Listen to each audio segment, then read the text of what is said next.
വളരെ ലെജിറ്റിമേറ്റ് ആയിട്ടുള്ള കുറേ ഇഷ്യൂസ് ഉയർന്നു വന്നിട്ടുണ്ട്. അത് പ്രതിപക്ഷ നേതാവ് 3 പത്രസമ്മേളനങ്ങൾ നടത്തി ഉന്നയിച്ചിട്ടുള്ള പ്രശ്നങ്ങളുണ്ട്. ആ പ്രശ്നങ്ങളെ സംബന്ധിച്ച് യഥാർത്ഥത്തിൽ വളരെ ഒരു കൺവിൻസിങ് ആയിട്ടുള്ള മറുപടി അല്ല ഇലക്ഷൻ കമ്മീഷൻ്റെ ഭാഗത്തു നിന്ന് വന്നത്. അതാണ് ഒന്നാമത്തെ കാര്യം.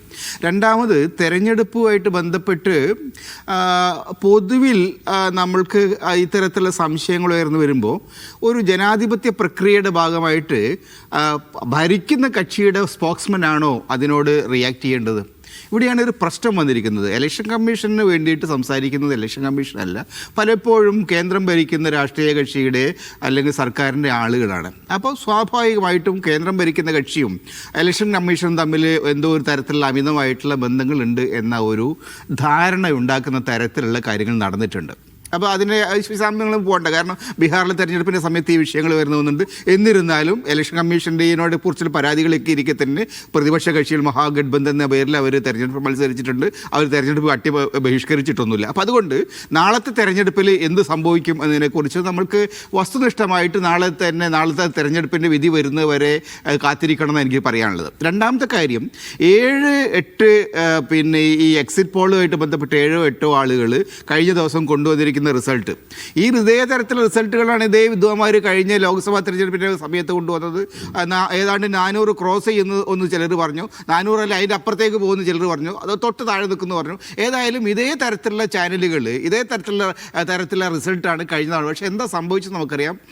വളരെ പരിമിതമായ വോട്ടുകളോടുകൂടിയാണ് കേന്ദ്രത്തിൽ BJPക്ക് വീണ്ടും അധികാരത്തിൽ വരാൻ പറ്റിയിട്ടുള്ളത്. അപ്പോൾ അങ്ങനെയൊക്കെ നോക്കിയാൽ ഇന്ത്യയുടെ ഒരു പൊതു ചിത്രം നോക്കിയാൽ ജനങ്ങൾ അക്സെപ്റ്റ് ചെയ്യുന്ന ഒരു അനുഭവമുണ്ട്, ജനങ്ങൾ കൃത്യമായിട്ട് നിലപാടുകൾ എടുക്കുന്ന അനുഭവമുണ്ട്. ഈ നിലപാടുകൾ രാഷ്ട്രീയ കക്ഷികളോ രാഷ്ട്രീയ നേതാക്കളോ ഇലക്ഷനെ കുറിച്ച് എന്താ പറയുക സംസാരിക്കാൻ ഈ സൈക്കോളജിസ്റ്റുകളോ അവർക്കൊന്നും പലപ്പോഴും മനസ്സിലാവുന്നില്ല. അപ്പം അതുകൊണ്ട് നാളെ ബീഹാറിൽ എന്ത് സംഭവിക്കുന്നു എന്നുള്ളതിൻ്റെ ഒരു പ്രധാനപ്പെട്ട ഇൻഡിക്കേഷനായിട്ട് എനിക്ക് തോന്നുന്നത് 72 ലക്ഷം വോട്ടർമാർ ഇന്ത്യയുടെ ബീഹാറിൻ്റെ ചരിത്രത്തിൽ 51-ന് ശേഷം ഏറ്റവും കൂടുതൽ വോട്ടർമാർ പോളിംഗ് ബൂത്തിലേക്ക് മാർച്ച് ചെയ്ത ഒരു തെരഞ്ഞെടുപ്പാണ് നടക്കുന്നത്. 67%, 68% പോളിംഗ് അവിടെ നടന്നിട്ടുണ്ട്. അതായത് മുൻകാലങ്ങളെക്കാൾ ഒരു 10% വോട്ട് കൂടുതൽ ചെയ്തിട്ട് 72% ആളുകൾ കൂടുതൽ വോട്ട് ചെയ്തിട്ടുണ്ട്. ഈ വോട്ടുകൾ ആർക്ക് വേണ്ടിയായിരിക്കും ചെയ്യപ്പെട്ടിട്ടുണ്ടാവുക എന്നുള്ളതാണ് വളരെ നിർണായകമായ കാര്യം. സാധാരണ 20 വർഷം ഒരു സർക്കാർ ഭരിച്ചു കഴിഞ്ഞാൽ, അപ്പോൾ ഒരു 5 വർഷം തന്നെ ആൾക്കാർക്ക് മതിയാവും. 20 വർഷം ഭരിച്ച ഒരു സർക്കാരിനോട് പിന്നെ അങ്ങനെ ഒരു ആഭിമുഖ്യമുണ്ട്. കഴിഞ്ഞ 15-ാമത്തെ വർഷത്തിലും 10-ാമത്തെ വർഷത്തിലും ഒക്കെ തന്നെ ഇതേ തരത്തിലുള്ള ആളുകൾ പോളിംഗ് ബൂത്തിലേക്ക് മാർച്ച് ചെയ്യേണ്ട അങ്ങനെ ഒരു ഒഴുക്ക് അന്നൊന്നും കണ്ടില്ല.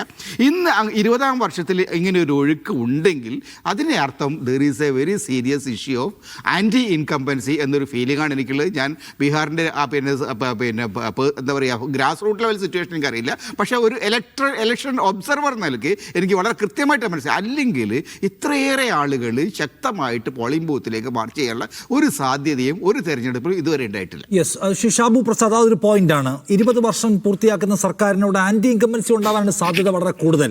ലോകത്തൊരിടത്തും അങ്ങനെ 20 വർഷം കഴിഞ്ഞിട്ടും അങ്ങനെ വലിയ സ്നേഹത്തോടെ ആൾക്കാർ സമീപിച്ചതിൻ്റെ ഉദാഹരണം വളരെ കുറവാണ്. ഇവിടെ കൂടുതൽ ആളുകൾ 20-ാം വർഷവും വോട്ട് ചെയ്യാൻ വേണ്ടി അസാധാരണമാവിധം വരുന്നു. ബീഹാറിൽ സാധാരണ നിലയ്ക്ക് അങ്ങനെ ഉണ്ടായിരുന്നില്ലല്ലോ. അപ്പോൾ അത് ആന്റി ഇൻകംബൻസിയുടെ ഭരണവിരുദ്ധ വികാരത്തിൻ്റെ തെളിവാണ് എന്ന് വിചാരിക്കുന്ന ഒരുപാട് മനുഷ്യന്മാരുണ്ട്.